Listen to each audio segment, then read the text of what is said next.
Valeria invece ci leggerà due episodi in cui viene descritto il senso del pudore di questa donna in modo più tenero. Di sesso non si parlava.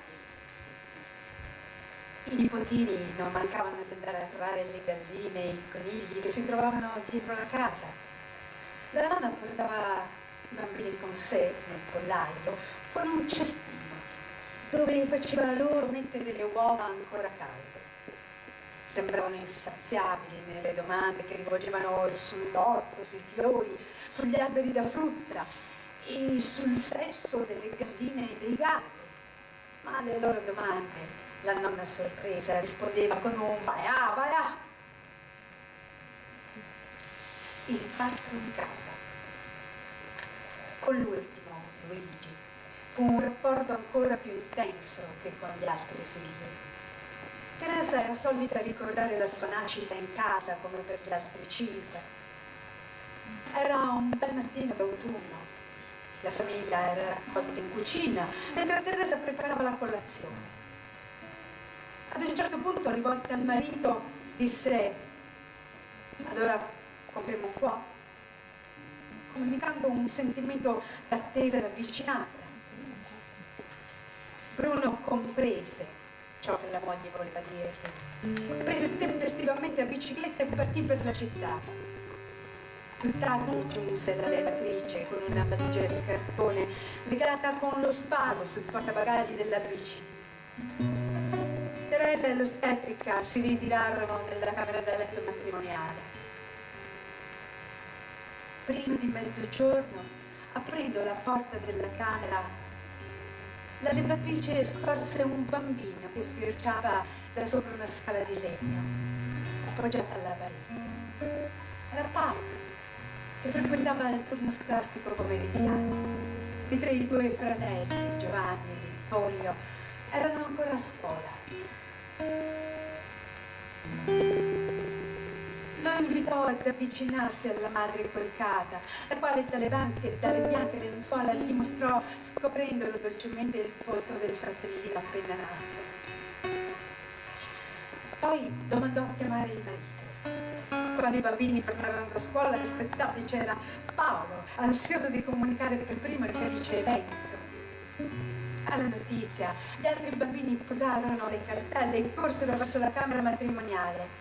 Si accostarono al lettone e accarezzarono il fratellino con amorevolezza e accortezza, perché lo videro piccolo e delicato. Teresa riposò l'intera giornata, godendosi il neonato e il vocio festante della famiglia per l'arrivo del fratellino Luigi. Era felice, come se avesse partorito per la prima volta.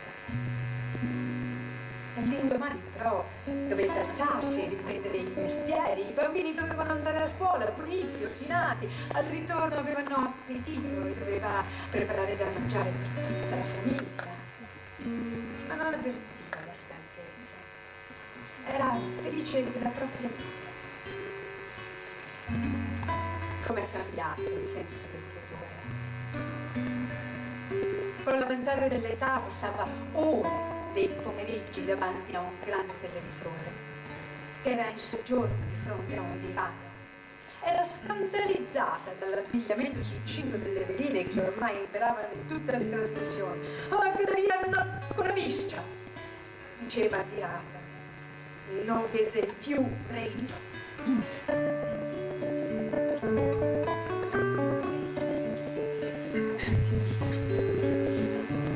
Nina, te ricordi quanto che avevamo messo a andare su sto tocco dretto insieme a fare l'amore, siani affari morosi a stringerla franco su franco, e mica sarò stanco, ma non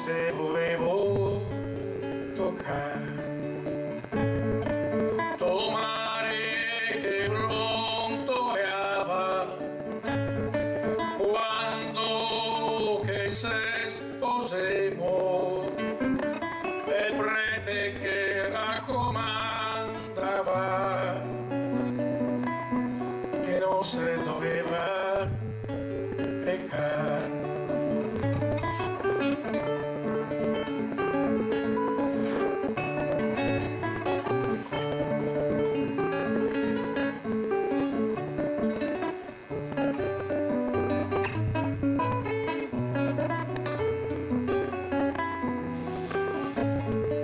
E dopo se siamo sposati, e quasi non che credeva, se giuro che a me pareva, par finché fosse peccato.